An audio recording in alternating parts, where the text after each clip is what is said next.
اور میں یہاں آپ کے سامنے ایک بات رکھنا چاہتا ہوں، شاید آپ چونکیں بھی پریشان بھی ہو جائیں، لیکن انشاءاللہ وہ پریشانی جلدی رفع بھی ہو جائے گی۔ دیکھیے، ہمارے جو اسلاف ہیں،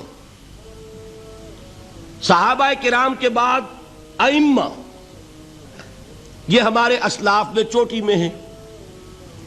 ان اسلاف میں، ان ائمہ میں دو بنیادی قسمیں ہیں، ایک محدثین اور ایک فقہاء۔ محدثین، ان کا کام کیا تھا؟ قرآن تو اللہ نے خود جمع کر دیا تھا، میں پہلے دن بیان کر چکا ہوں حضور کے سیرہ مبارک میں۔ حضور نے صحابہ کو اسی ترتیب سے قرآن پڑھا دیا اور سینکڑوں صحابہ نے یاد کر لیا۔ پھر جو کمی اگر رہ گئی تھی، کتابی شکل میں حضرت ابو بکر لے آئے۔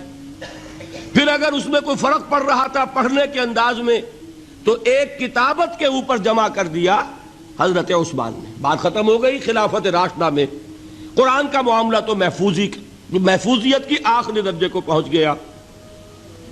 اب اصل مرحلہ کیا تھا؟ حضور کے اقوال مبارک کو جمع کرنا، ان کو بھی تو سمیٹنا ہے نا۔ صحابہ ہیں، منتشر ہو گئے ہیں، کوئی صحابی کوفے چلے گئے، کوئی صحابی دمشق چلے گئے، کوئی کہیں چلے گئے، کوئی کہیں چلے گئے۔ میزبان رسول جو ہے وہ دفن ہے قسطنطنیہ کی فصیل کے باہر، حضرت ابو ایوب انصاری رضی اللہ تعالی عنہ۔ اب ان سب کے پاس، کسی کے پاس اتنی احادیث، کسی کے پاس اتنی احادیث، ان کو جمع کرنے کا کام، پھر چھان پھٹک کرنے کا کام، پھر مرتب کرنے کا کام، یہ کس نے کیا؟ محدثین کرام نے۔ بہت بڑے محسن ہیں اس امت کے محدثین کرام، پوری زندگیاں کھپائیں۔ ایسا بھی ہوا ہے، ایک صحابی مدینے سے چلتے ہیں، ایک محدث مدینے سے چلتے ہیں، انہیں معلوم ہوتا ہے کہ ایک صحابی دمشق میں ہے، ایک حدیث وہ بیان کرتے ہیں، ذرا باریک بات ہے، سمجھ لیجئے گا۔ ان کو وہ حدیث معلوم تھی، لیکن وہ حدیث 3 راویوں کے راستے سے آ رہی تھی۔ ان کے پاس جو حدیث تھی وہ 2 راویوں کے حوالے سے تھی۔ اب وہ جاتے ہیں اور وہ بیت المقدس کا اور وہ دمشق کا سفر کرتے ہیں صرف اس حدیث کو سننے کے لیے، سواری سے اترتے بھی نہیں۔ میں نے سنا ہے آپ حضور کی یہ حدیث بیان کرتے ہیں، جی ہاں، ذرا مجھے سنا دیجئے۔ سنا دیا، ویسے ہی اپنے اونٹ کی جو ہے گردن موڑ لی کہ واپس، بھائی اترو، ٹھہرو، قیام کرو۔ نہیں، میں صرف ایک حدیث رسول تم سے سننے کے لیے آیا تھا، میں اپنے اس سفر میں کوئی اور مقصد جمع نہیں کرنا چاہتا۔ یہ کام کیا محدثین نے۔ بہرحال میں اس وقت جمع و تدوین حدیث کے موضوع پر میری گفتگو نہیں ہے، لیکن چونکہ ہمارے اس جدید دور کے فتنوں میں ایک فتنہ ہے انکار حدیث کا۔ لوگ سمجھتے ہیں جیسے کہ ڈرائنگ رومز میں بیٹھے ہوئے آرام سے کتابیں پڑھتے ہیں، شاید ایسے ہی محدثین کا کام تھا۔ انہوں نے جس طرح زندگیاں لگائی ہیں اور جس طریقے سے حدیث کو جمع کرنے کے لیے مشقتیں جھیلی ہیں، اس کا آج ہم تصور نہیں کر سکتے۔ اچھا، وہ تو محدثین کرام ہیں، ان میں بھی اب ایک کا نام نوٹ کر لیجئے۔ چوٹی پہ کون ہے؟ امام بخاری، امام مسلم، امام ترمذی، امام احمد ابن حنبل، امام ابن ماجہ، امام ابو داؤد، سب ہیں، لیکن چوٹی پر رئیس المحدثین کون ہے؟ امام بخاری۔ اچھا، اب تیسرا طبقہ ہے ہمارے ہاں، دوسرا، وہ ہے فقہاء۔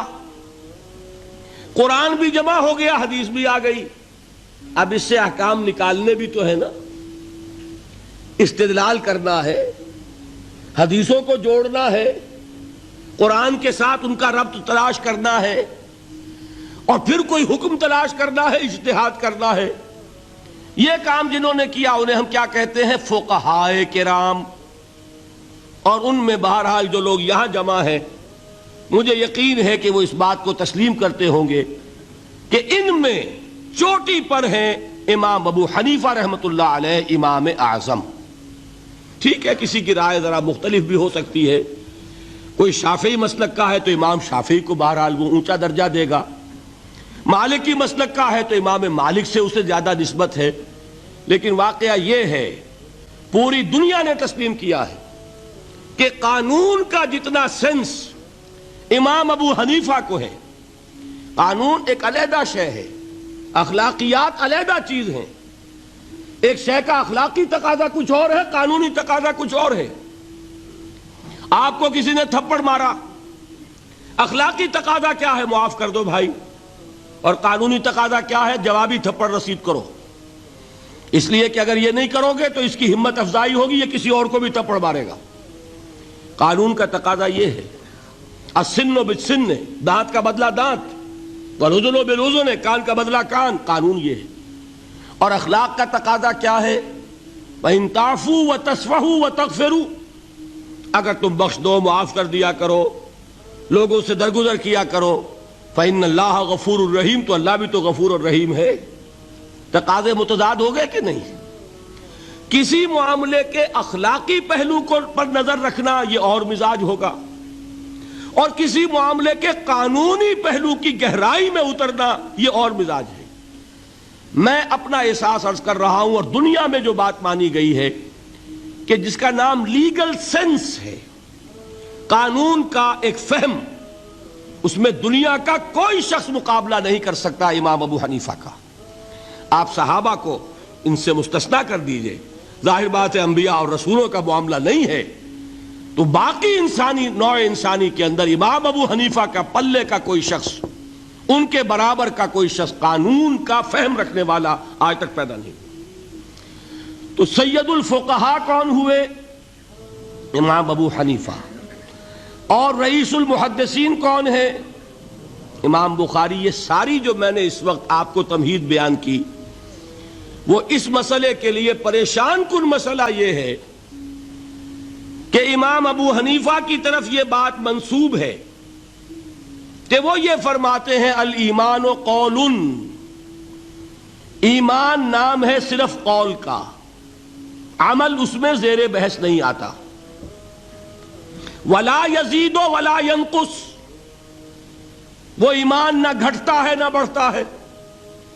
ایک سٹیٹمنٹ سمجھ میں آ گیا نا؟ اب دوسرا سٹیٹمنٹ سنیے، وہ ہے امام بخاری کا، رئیس المحدثین کا، الایمان قول وعمل، ایمان نام ہے قول اور عمل کے مجموعے کا، قول اور عمل دونوں چیزیں ایمان میں شامل۔ وَيَزِيدُ وَيَنْقُصُ، وہ گھٹتا بھی ہے بڑھتا بھی ہے۔ ایک مسلمان کو پریشان ہو جانا چاہیے کہ نہیں؟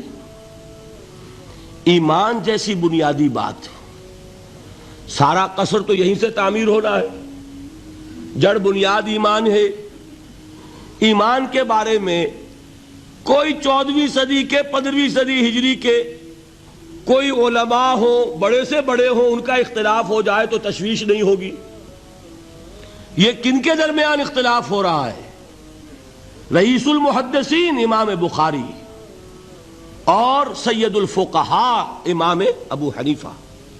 اور کتنا بنیادی اختلاف، بظاہر متضاد باتیں، بظاہر کہہ رہا ہوں میں نے کہا تھا مجھے پہلے آپ کو پریشان کرنا ہے، پھر تاکہ آپ کی سمجھ میں بات آئے یہ پریشانی رفع کیسے ہوتی ہے، اسی سے علم میں اضافہ ہوتا ہے۔ بات جو ہے وہ گہرائی کے ساتھ سمجھ میں آتی ہے کہ مسئلہ پہلے سامنے ہو۔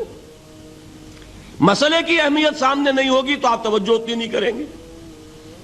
تو دیکھیے تضاد کتنا ہے، بعد المشرقین جسے کہتے ہیں ہم اپنے محاورے میں، کہ ایک مشرق کی بات ہے تو دوسری مغرب کی ہے۔ الایمان قول، نہیں، الایمان قول وعمل، تضاد ہے نا۔ لا یزید ولا ینقص، نہیں، یزید وینقص، تو یہ تو معلوم ہوتا ہے کہ بہت زبردست اختلاف ہے جو حل نہیں ہو سکے گا۔ اللہ تعالیٰ کا شکر ادا کرتا ہوں، اس نے اس کا حل سمجھایا۔ اور کیسا سمجھایا؟ میں پورے انشراح صدر کے ساتھ کہہ رہا ہوں، اس میں کوئی تصنع نہیں، کوئی تکلف نہیں۔ میرے نزدیک دونوں باتیں 100% درست ہیں۔ یہ نہیں کہ 50% یہ درست 50% وہ درست، نہیں، یہ بھی 100% درست، یہ بھی 100% درست۔ فرق کیا ہے؟ محل مختلف ہے۔ امام ابو حنیفہ قانونی ایمان کی بات کر رہے ہیں اور امام بخاری حقیقی ایمان کی بات کر رہے ہیں۔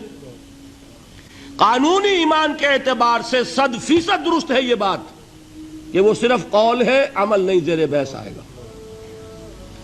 ایک شخص نماز نہیں پڑھتا کافر نہیں ہے، نماز کا منکر ہو جائے کافر، زکوٰۃ نہیں دیتا فاسق ہے، فاجر ہے، کافر نہیں ہے، زکوٰۃ کہہ دے کہ ہے ہی نہیں دین میں، کافر۔ فرشتہ کس نے دیکھا، کیا پتا کیسا ہوتا ہے؟ حضور نے بھی اصل فرشتہ اپنی اصل ملکی شکل میں صرف 2 دفعہ دیکھا ہے، ورنہ تو انسانی شکل میں آتا تھا یا نظر ہی نہیں آتا تھا۔ 2 باتیں تھیں، وہی ہو جاتی تھی، نظر کوئی نہیں آتا تھا، یا انسانی شکل میں نظر آیا۔ اصل ملکی شکل میں حضرت جبرائیل کو 2 مرتبہ دیکھا۔ وَلَقَدْ رَآهُ بِالْأُفُقِ الْمُبِينِ وَلَقَدْ رَآهُ نَزْلَةً أُخْرَى عِنْدَ سِدْرَةِ الْمُنْتَهَى، ایک مرتبہ افق مبین پر دیکھا، ایک مرتبہ سدرۃ المنتہا کے پاس جبرائیل اپنی اصل شکل میں ظاہر ہوئے۔ اب ظاہر بات ہے ہم نے تو نہیں دیکھا نا، لیکن ہم مانتے ہیں جبرائیل کو، مانتے ہیں فرشتوں کو، نہیں مانیں گے کافر ہو جائیں گے۔